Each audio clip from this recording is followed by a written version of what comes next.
Hi dear friends, എല്ലാവർക്കും വീണ്ടും ഒരിക്കൽ കൂടി ചക്കപ്പുഴുക്കിൻ്റെ പുതിയൊരു എപ്പിസോഡിലേക്ക് സ്വാഗതം. ഇന്ന് ഞാൻ സ്മ്യൂളിൽ പാടിയ ഒരു ക്രിസ്ത്യൻ ഡിവോഷണൽ സോങ് ആണ് പാടുന്നതല്ല, ഇന്നത്തെ നമ്മുടെ എപ്പിസോഡ് അതാണ്. അപ്പം ഏത് ജാതിയോ മതമോ എന്തു ആയാലും ഡിവോഷണൽ സോങ് എന്ന് പറയുമ്പം നമ്മുടെ ഉള്ളിൽ കൊണ്ടുവരുന്ന ഒരു ഭാവം, അതൊരു ഭക്തിയുടെ ഒരു ഫീലാണ്. അതിന് ജാതിയും മതമൊന്നും ഇല്ലല്ലോ. നമ്മുടെ പരാതികളും നമ്മുടെ ആകുലതകളും ഒക്കെ നമ്മൾ പാട്ടുകളായിട്ടും വാക്കുകളായിട്ടും ഒക്കെ തമ്പുരാന്റെ സന്നിധിയിൽ സമർപ്പിക്കുവാണ് അല്ലേ.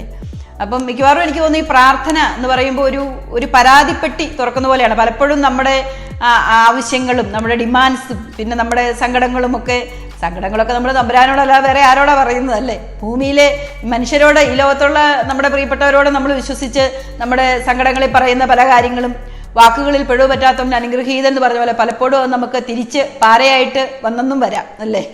അപ്പം തമ്പുരാനോടാകുമ്പം നമുക്ക് അങ്ങനെയുള്ള ഒരു പേടിയും വേണ്ട. ധൈര്യമായിട്ട് നമ്മുടെ എല്ലാ ദൈവവും മനുഷ്യനുമായിട്ടുള്ള ഒരു കമ്മ്യൂണിക്കേഷൻ, അതാണല്ലോ പ്രാർത്ഥന എന്ന് പറയുന്നത്. അപ്പം അതിൻ്റെ ഒരു വേർഷനാണ് പാട്ടുകളായിട്ട് നമ്മൾ നമ്മുടെ ഓരോ കാര്യങ്ങൾ പറയുവാണ്. അപ്പോൾ ദൈവത്തിൻ്റെ സന്നിധിയിൽ നമ്മളെല്ലാം ദുഃഖങ്ങൾ പറഞ്ഞൊഴിഞ്ഞ് നമ്മുടെ മനസ്സ് ഒരു പെയ്തൊഴിയുന്ന ആ ഒരു അനുഭവം എന്ന് പറഞ്ഞപ്പോൾ എനിക്ക് പെട്ടെന്ന് പണ്ടത്തെ ഒരു ലളിത സംഗീത പാഠം റേഡിയോയിൽ വന്നുകൊണ്ടിരുന്നത് എൻ്റെ അമ്മ കേട്ട് പഠിച്ച് ഞങ്ങളെ കൊച്ചിലെ പഠിപ്പിച്ച ഒരു പാട്ടാണ്. വർഷങ്ങൾക്ക് മുമ്പുള്ള പാട്ടാണ്. അതൊക്കെ ഇപ്പോൾ ഒത്തിരി ഒക്കെ ലിറിക്സ് ഒക്കെ ചിലപ്പോൾ ശരിയൊന്നും ആയിരിക്കുകയില്ല. അത് ഞാൻ അറിയാതെ അങ്ങ് ഓർത്തുപോയി.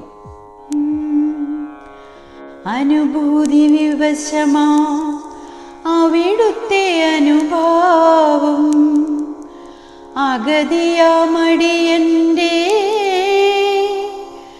അഴലകറ്റി പിടയുമൻ മനസ്സിൻ്റെ വ്യഥ തീർന്ന കഥയുമായി ഒടുവിൽ ഞാൻ സന്നിധി വിട്ടിറങ്ങി.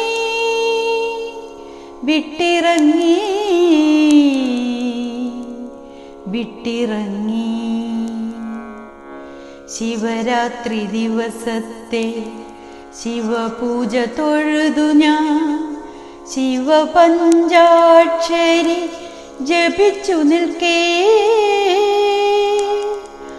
അറിയാതെ മനം നൊന്തൻ അധരങ്ങൾ വിതുമ്പുമ്പോൾ അവിടുത്തെ ചേവടികൾ ശരണമായി.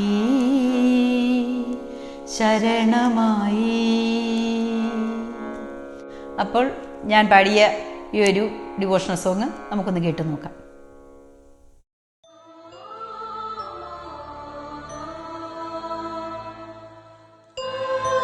സ്നേഹം അപ്പമായി മുറിയുന്ന നിമിഷം ദിവ്യകാരുണ്യ സ്വീകരണം.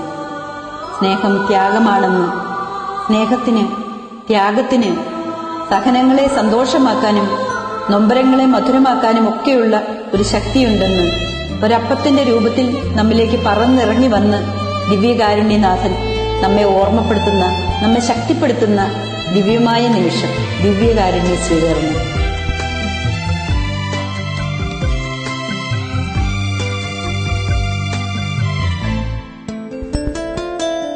സ്നേഹം അപ്പമായി മുറിയുന്നിതാ, ത്യാഗം സ്നേഹമായി മാറുന്നിതാ, സഹനങ്ങൾ ആനന്ദമാകുന്നിതാ, നോവുകൾ മധുരമായി തീരുന്നിതാ.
തമ്പുരാനിൽ സമർപ്പിച്ച് ദൈവത്തിൽ ശരണപ്പെട്ട് നമ്മൾ ഈ ലോകത്തിൽ ദൈവത്തിൽ അഭയം തേടി ജീവിക്കുമ്പോൾ നമുക്ക് ലഭിക്കുന്ന പ്രത്യേകമായ ഒരു ദൈവം തമ്പുരാൻ തരുന്ന ഒരു ആന്തരിക സന്തോഷവും സമാധാനവും ഒക്കെ അനുഭവിക്കാൻ നമുക്ക് എല്ലാവർക്കും ഇടയുണ്ടാകട്ടെ.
അപ്പോൾ സ്നേഹം അപ്പമായി മുറിയുന്ന ഈ ദിവ്യമായ അനുഭവം ഞാൻ നിങ്ങളുമായിട്ട് പങ്കുവയ്ക്കാനായിട്ട് ശ്രമിച്ചതിൻ്റെ ഒരു ചെറിയ ശ്രമം അത് നിങ്ങൾക്ക് ഇഷ്ടപ്പെട്ട് കാണും എന്ന് ഞാൻ വിചാരിക്കുവാണ്. കുറ്റങ്ങളും കുറവുകളും ഒക്കെ ക്ഷമിക്കുക. അപ്പോൾ അടുത്ത എപ്പിസോഡിൽ വേറെ എന്തെങ്കിലുമൊക്കെ നമ്മൾ വീണ്ടും കണ്ടുമുട്ടുന്നവരെ ടേക്ക് കെയർ.